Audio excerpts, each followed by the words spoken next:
She makes it sound so easy. She says, yes, so you just get this idea from Spirit and you just step into it. Oh, if only it were so easy. And it can be. That's the joy of it, is it truly can be that easy. So, good morning. And it is my delight to be here speaking to you today. And I love the space. This is great. I love it's great. It's awesome.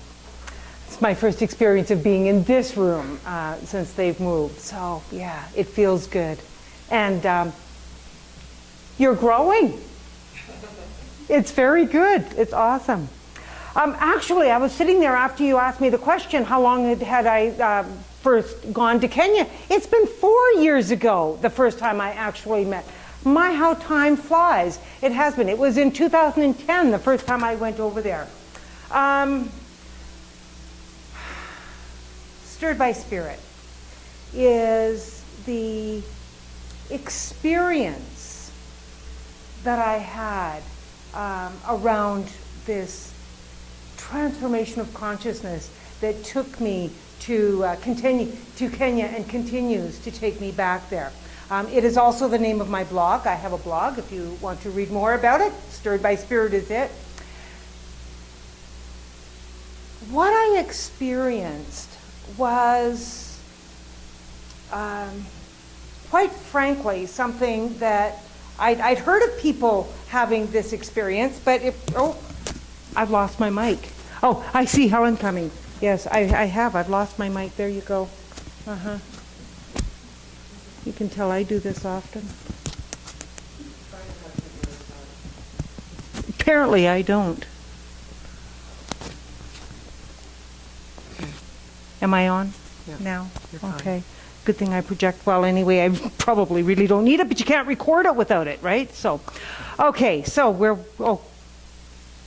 I'm going to give you a little bit of just a little bit of the history of how this started in this idea of Stirred by Spirit. Back in 2010, and as Nadine said, I'm really a gypsy. I've always been a gypsy all of my life. I've just have moved everywhere. But I had decided that I needed to put down roots. So I had moved to Kamloops and started a center 5.5 years before, so in 2005. And I loved it there, and I thought I was going to retire there. And then I was at Ministers' Conference in Denver, Colorado in 2010 in February. And I was sitting in a visioning session and absolutely just, not expecting anything, just in this session. And I heard a voice in my head. Now, that really, quite frankly, freaked me out, okay? Don't know how else to say that, because I love this idea of spirituality, and I love this idea of being stirred by Spirit, but the idea that I would actually have a voice in my head was a little bit freaky. Anybody relate with that? It's like, okay, only crazy people hear voices. Okay, that was what I thought. So anyway, I heard this voice. So has anybody ever had the idea that, you hear something and you get, okay, this is the universe speaking through me, and then you decide to argue with it? Well, that was my experience. So when she says that you just get stirred by Spirit and you move, well, that was not my experience, because I thought I would because I was happy where I was. I didn't want to move to Africa. So after arguing with Spirit for a little while, I decided that I wasn't winning that argument. So I did exactly that. I went through this metamorphosis, and I disposed of every material possession I owned, including my motorbike, and those of you know me, that was a big step. I now have it back, but I disposed of everything. I had 2 suitcases left, and that was it. And that was quite a journey. And so I went to Africa not knowing what I was going to do, how I was going to do it, what I was going to do. But what I know is once you have the idea, and once that you decide to follow it, absolutely everything falls into place.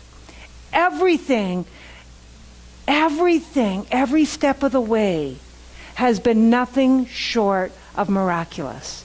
the support that I get, the people that come forward, the people that are attracted to the teaching there in Africa, every step has been absolutely guided and continues to be. It's just been such an amazing opportunity to practice what we teach. And that's what it is for me.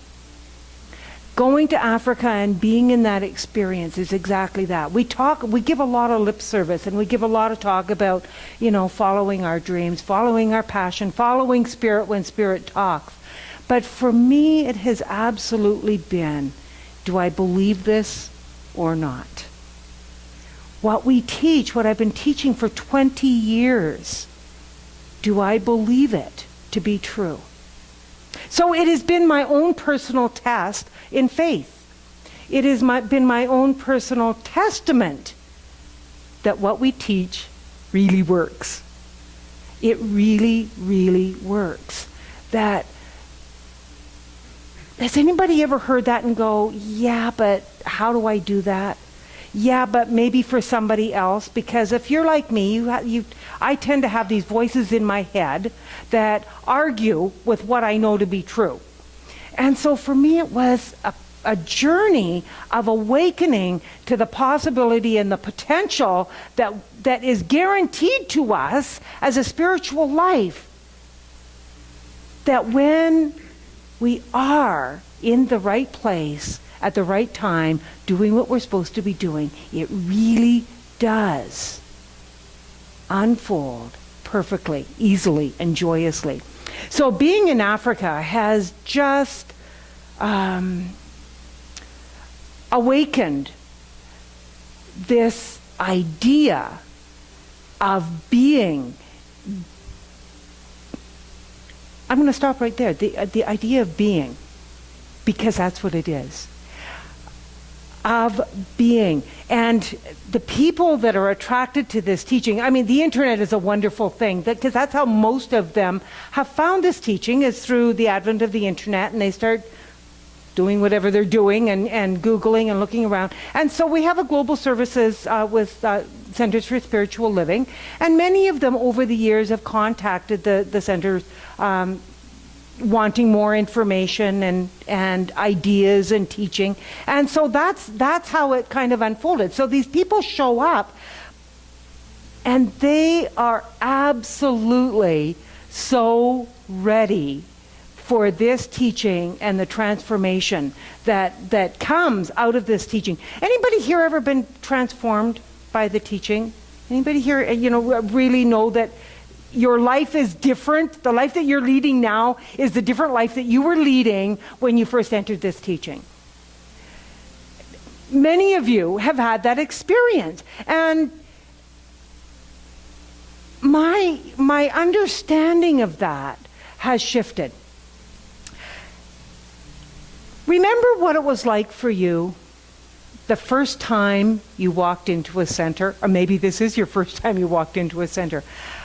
I remember, so many of us remember that first moment. How many of you actually remember the first service the first time you walked in and what that felt like? So many people do, because it was such a profound experience for so many of us, because it was something that was so new and so different from anything that we had known before. And I remember my idea when I first sat there, it wasn't my idea, because so many of us have the same idea, that I've come home. That this sense, even for those of us that home was not maybe particularly the best place to be, it still felt like coming to this place of absolute perfection, of being supported, of being surrounded. There was something that we heard that touched a chord within us. And that's, quite frankly, that keeps us coming back.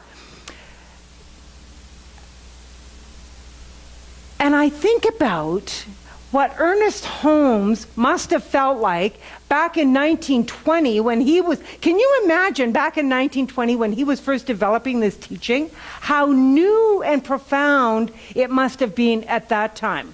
Well, I'm thinking in my mind a similar experience in Africa.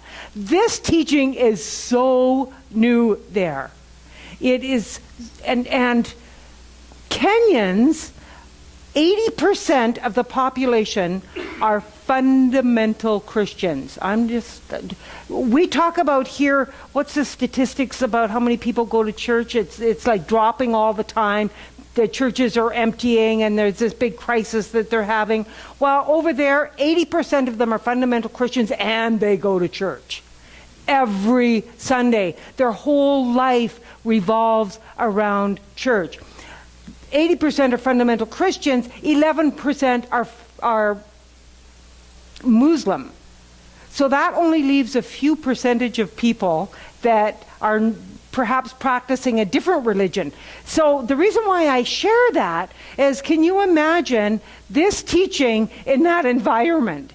And yet, they have an openness and a willingness, and the stuff that I'm learning from them around it has just been incredible, because they have this capacity of taking principle and applying it to a Christian model that I've never heard before. It's quite incredible to listen to the stories. But if we want to talk about how to manifest something in your life, they absolutely have embraced, the people that I'm teaching embraced these ideas in this teaching. This past year, I spent 6 months in Kenya and 6 months in Alberta. The last 6 months I was there, I started the first Science of Mind accredited classes in Kenya. And I have 8 students in that class. And here's another interesting tidbit. 7 of them are men. Here, getting men into classes, has always been a bit of a challenge. We have way more women. Well, apparently it's a different experience there, because I've got the majority of the people that are coming are in classes. Their concept and their grasp of the principles has been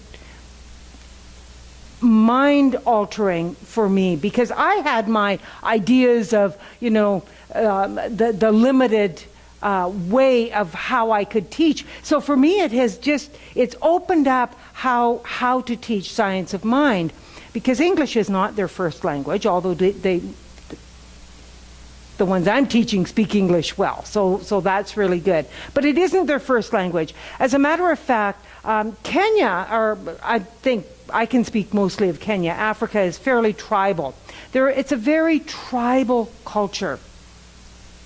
And in Kenya, there's 42 distinct tribes that all have their own language.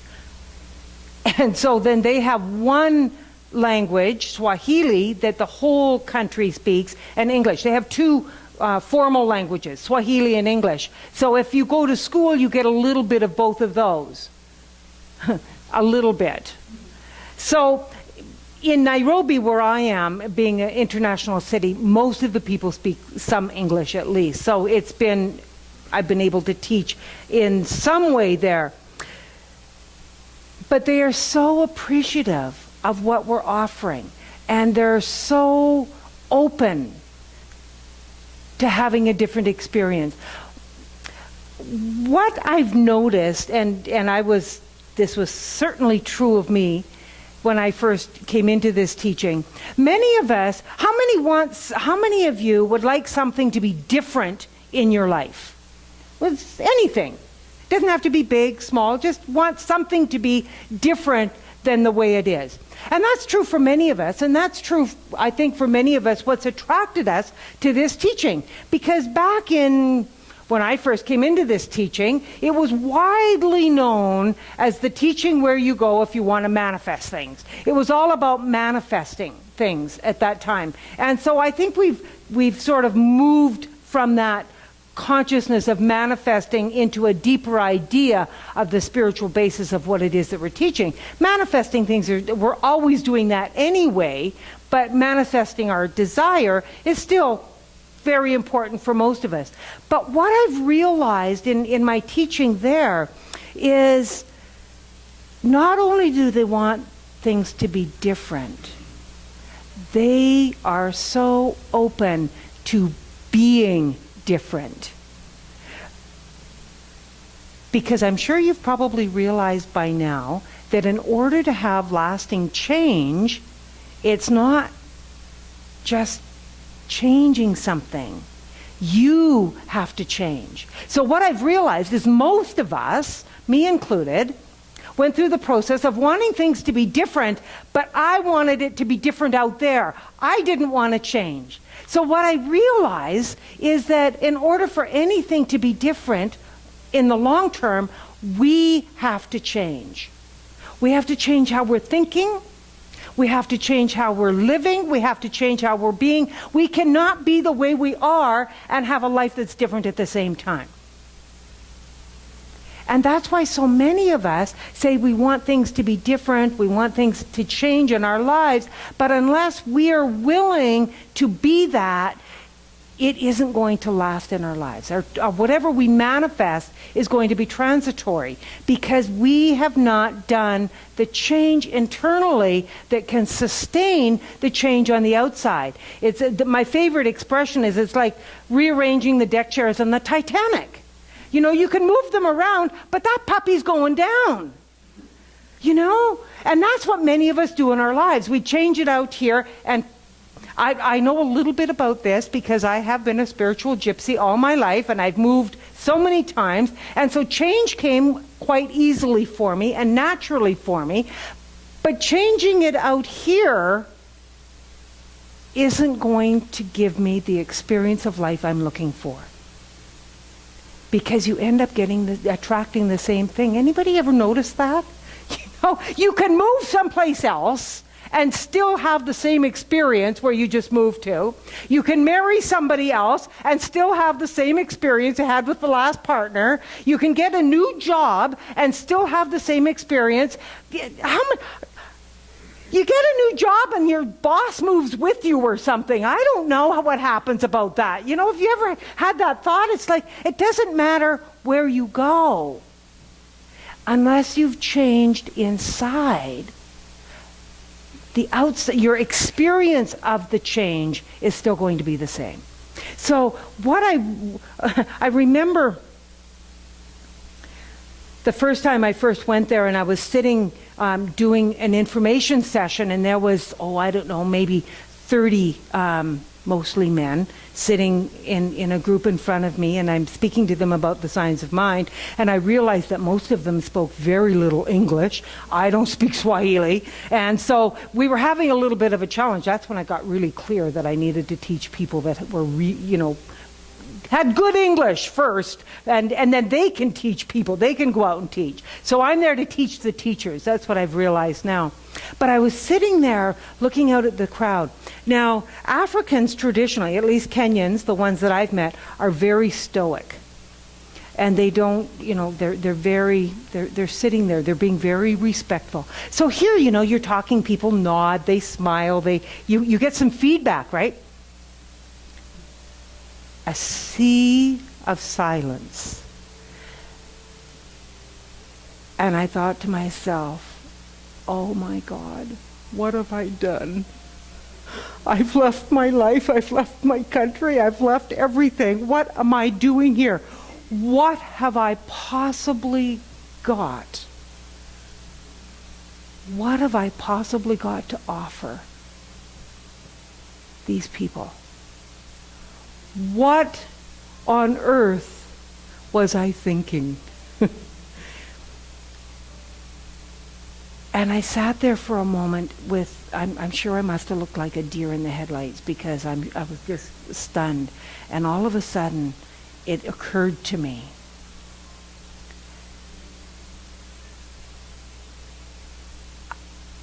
Principle is principle. And it works. And you've probably heard Reverend Nadine say this. Principle is principle. A principle is a law. That means that it always works the same way for everybody. It doesn't matter where you are, who you are, what color you are, what language you speak, what sex you are. It does not matter. Principle is principle, and principle works. And that was going through my mind, and I thought, whew, I know that. I can do that. So I opened my mouth, and what came out, I said to them, I said, so you're probably wondering why this white woman from Canada, what she can possibly have to offer you. And all of a sudden they lit up. They lit up. They're going, yes, absolutely. I touched them at some level. And so then I explained to them, I said, so this is what we teach. This is what principle is. It doesn't matter who you are, where you are, what color you are, what denomination you are, what sex you are. Principle works. And they believe that. They use that, and it works in their lives. Holmes says, there is something in us which was never put there by experience, but which all experience is the outcome. Let us consciously enter into the spirit within, which is at the same time both God and man. It's all one. All the good there is, all the power there is, all of the God there is the living spirit of love and life, the essence of beauty and of truth. And that's all we need to know. All of it is all there is, and that means it's you. That means it's each one of us. That means it doesn't matter where we are, who we are, what time we're there. Everything we need is right where we are. Everything is right where we are always. So in this idea of a tribal culture, what I came to realize is we're all tribal. We are all tribal. We all belong to this is a tribe. We have a tribe here that we all belong to. We have a tribe at home. Our family is our tribe. We might have a tribe at work. That's our tribe. Because your tribe is just the community that you belong to that has similar beliefs. Well, isn't that what we talk about? That's what we teach. That we all have these beliefs that came from somewhere. So we talk about them being tribal, but it's not different. It's all the same thing, because maybe your tribe is a group of women or a group of men. Maybe your tribe is a mature tribe, or maybe it's a young tribe. Maybe your tribe is white, maybe it's brown. Maybe your tribe is a certain religion. But the point is, it isn't different. It's all the same. So every long line of tribal customs, the difference in Kenya that I've experienced is not that they're tribal, is that they are so immersed in it. We, I'm sure, 100 years ago were as well, because we didn't move around a lot, we didn't mix a lot. You know, we had our communities that we pretty much stayed in. So 100 years ago, we were probably much more tribal, if you want to call it that. And they still are, because that's what I realized. They're actually about, I'd say about 100 years behind where we are in Kenya. So if I can put myself back there, it's easy to relate, because they do stick in their own tribe. They don't mix as much. And so that's the mindset that they're coming from. And so each one of us has absorbed the beliefs deeply within us of the tribes that we were raised in, and often without knowing what those beliefs were that we were accepting as truth. Without knowing what they were. And yet we agreed with them. Because if we didn't agree with them, they would have just not stuck to us. But if we did at some point, because we didn't know any different, we accepted that they were truth, and so they became our truth. So if they were unknown to us, then the question becomes, how do we get rid of something we don't know is there? How do we lift ourselves up from those belief systems that have become so ingrained within us that we don't even realize that we're holding them? how do we lift ourselves out of that? So what we teach in the science of mind is we don't have to figure it out. Well, that was such a relief to me when I heard that. We don't have to dig out those beliefs in order to get rid of them. What we do need to do is fill up our mind, fill up that space with what we're choosing to believe as truth now. Adopt that belief. And it's like, you know when you're driving through the snow and you form ruts in the snow in your car, and then it gets cold and they freeze and you try to get out of it? That's kind of like what it's like in our mind. You know, we get in these ruts of our thinking and we just keep thinking the same way, and until we begin to melt the snow, melt the ice, and then it's easy to just move out of it. So that's kind of what we're doing when we're giving these ideas that Nadine was talking about, you know, bringing the spiritual truth down into our experience until we can absolutely believe it without any sense of disbelief. Because that's what I proved to myself. You know, I'd been teaching this for 15 years before I stepped into Africa, and I'd been teaching principle. I'd been teaching that everything is always right where you are, that everything you need will be provided the instant you need it. And yet, it took that experience for me to absolutely embody it and believe it and know it, that everything is always right where we are when we need it. Everything is always right there.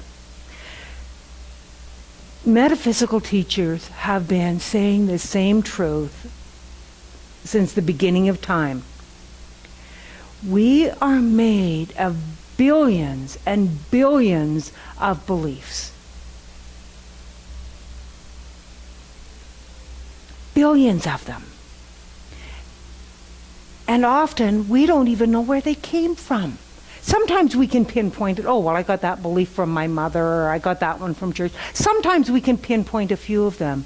But there is so much there, and we don't have to know where it came from. We have beliefs about our bodies. We have our intellectual beliefs. We have beliefs about how attractive we are. We have beliefs about our experience. We have beliefs about our ad nauseum. And we can have conflicting beliefs at the same time. Have you ever noticed that? You think, well, I believe this, and all of a sudden something over here is happening, because we can hold two conflicting beliefs at the same time. And that's why we begin to wonder if we're not a little schizophrenic. You know, how can I believe this so strongly and yet have another experience? Because I would say that you have a subconscious belief that is stronger than the one that you're consciously talking about. We have all of these beliefs, and so what we do in this teaching is we move into a mindset where we feel, we think, we taste, we believe that right where we are, we can determine what it is, what our desire is. We can determine what it is that we want to choose to manifest. Because each one of us is so individual, we can always choose to what you want to manifest is different than what you want to manifest, or you, or each and every one of us. That's the beauty of it. But the principle is still the same. The principle is still the same. The way that we do it is still the same. Our lives aren't about, you know, how long we live or how much we need to overcome or the challenges that we're faced with. And trust me, the Africans have a really good story about poverty.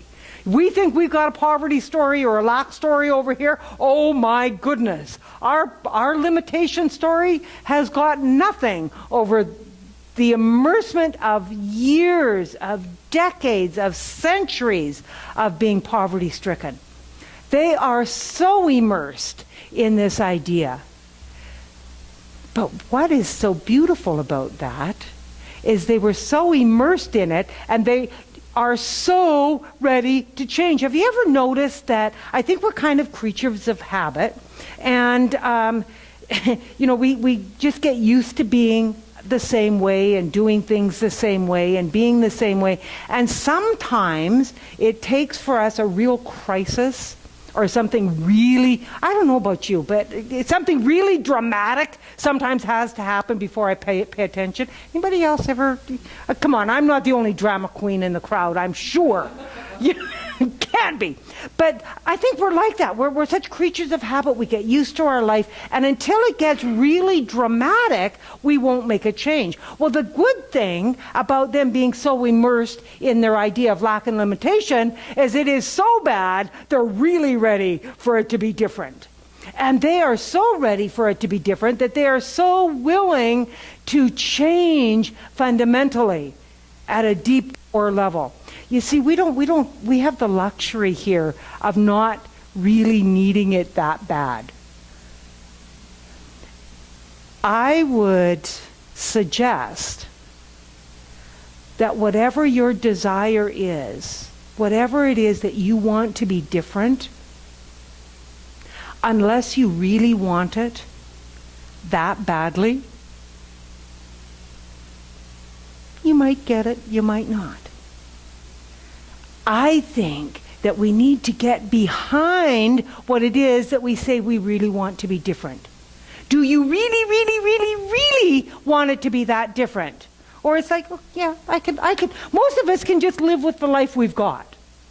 Most of us really can. It's a pretty good life. Canada's, I mean, we're pretty fortunate. But if you really want it to be different, really want it to be different, then it will be different. But I think it takes that level of determination and commitment to stay the course. Because as much as we say these nice simple words about, yeah, you just step into spirit and you take the next step and you follow the path and everything unfolds, and yeah, sounds great. But I absolutely believe unless you are behind you and what it is that you want 110%, then you might as well just stick with what you've got. Because in order to really have that lasting change, you have to really get behind you. You have to really believe that that's the life that you want. That is what you desire. At that level of commitment and dedication, because it does take commitment and dedication to walk this path. And I know many of you here in this room that have walked that path. And I've watched you transform your lives. And I know that you know that that's true. It takes determination. It takes commitment. It takes discipline. How many of you sort of cringe when you hear the word discipline? I know I did. I didn't like that word. It was too limiting, too restricted. It's like, discipline, really? Didn't like that word. But I'm here to tell you that if you want the change, that if you want the life you say that you desire, you need to be disciplined. You need to be disciplined to how you think, in the thoughts that you're choosing to have in your own mind, the conversations that you're choosing to have with your families, where you work, with your friends, with what you read, with what you think, with how you talk. You have to be disciplined with your own thoughts. Because you're the only one that's in your mind. Even though it seems like there's a committee up there. Anybody got the committee? I used to have a pretty good committee up there. You have to get rid of the committee. All of those little voices and people that are talking to you in your head, get rid of them. You own what you want to believe. You own your life. You own your thoughts. They're yours. It's your life. You get to choose it. You get to live it. You get to be it. But only you can determine that. And that's where the discipline comes in. I had an experience yesterday that was quite interesting about manifesting. So I have my motorbike. I mentioned my motor. I love my bike. I got my bike back and was riding down on my bike yesterday, and it broke down north of Red Deer. Well, luckily I got AMA that covers my bike, so that was really good. So I get out my phone and I get off the side of the road, and I get out my phone and I call AMA, and AMA says, well, we'll be about an hour or so because we'll have to send somebody from Ponoka, so this is fine. So I'm sitting on the side of the road beside my bike reading my book. You don't travel anywhere without a book. It's really good. And it was a beautiful day. It wasn't raining. It was actually quite pleasant. And so a couple of people stopped to ask how I was doing. It was great. And the AMA guy shows up, and he says, so where do you want to go? And so I'm saying, well, my son has a truck. He can come up from Airdrie, pick me up in Red Deer, blah, blah, blah. I'm giving him the story. And he says, well, where are you going, Airdrie? I said, yeah. And he says, well, let me check. So he checks the mileage. And he says, well, it's about 150 kilometers to Airdrie, and your Plus membership with AMA will take you 160. Why don't I take you to Airdrie? I didn't even contemplate that could be possible. It was great. He got my bike, delivered it right to my son's door. I mean, talk about instant manifestation. That's what we're talking about. I couldn't have figured that one out if I tried. In my mind, I was trying to figure out, okay, so here's what I'm going to have to do. I have to get in Red Deer. My son will have to come back, blah, blah, blah, blah, blah, blah. My mind, how many of you do that? And your mind just goes on and on and on and trying to figure everything out. And then you have to just stop and rely on principle. If this is good, this is good. This experience happened for a reason. And everything is unfolding perfectly. And as soon as I did the treatment, it was good. It was good. It wasn't raining. I had my book. I was safe. Everything. It might not work out the way you planned on it. I got to Airdrie. My son says, oh, sure, Mom, take my car. All right. Everything shows up when we need it. That's what we'll be talking about. Because we have this idea often when we want something in our lives, we have an idea of how we think it needs to show up. Anybody do that? You've got it all figured out ahead of time. You've left no room for God to play with at all because you said, no, it has to be this way. And then we say, well, treatment doesn't work because, look, I didn't get what I said I wanted. I didn't manifest what I say I wanted. Well, then it doesn't work. It always works. It always works. May not work the way you think it should work, and it always works. Perfectly. All of the time. All of the time. And so, what I know is that we are thinking, knowing, conscious centers of the divine life. Each one of us. Each one of us. Every person, everywhere, all of life is the perfect center of everything that God is that we talk about. We have the power and presence to move that life into a greater experience. I was going to say simply. Simply by thinking what it is that we choose to think. Because truly, it is simple. It is absolutely the most simple teaching. The hard part is the discipline it takes to stick with what it is that you want to manifest. To keep your thoughts in alignment with your desire. That's the hard part. That's the hard part. Because I got to tell you, when I told my family and some of my friends, and believe it or not, this shocked me, some of my colleagues, Nadine wasn't one of them, she absolutely supported me right from the beginning, but there were a few that went, what the heck do you think you're doing? Where would you ever, really, so many people tried to argue me out of it. Have you ever had that experience? You have a really good idea and somebody tries to argue you out of it? You are the one that gets to choose what you think. You are the one that gets to decide what it is that you're going to put in your mind. I've learned to just, yeah, la la la la la. Go away.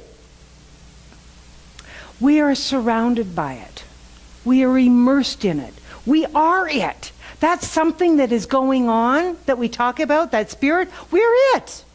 It's not spirit out there that is going to do something for us. It's not a power outside of us that is going to act on what we're thinking.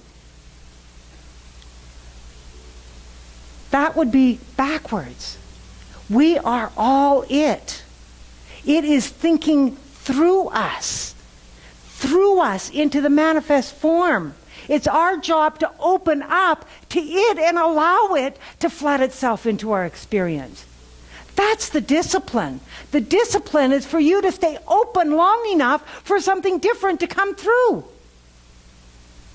Because if it's the same old, you're going to get the same old. You are the one that needs to open up to God. If we want it to be different, we need to get a bigger God.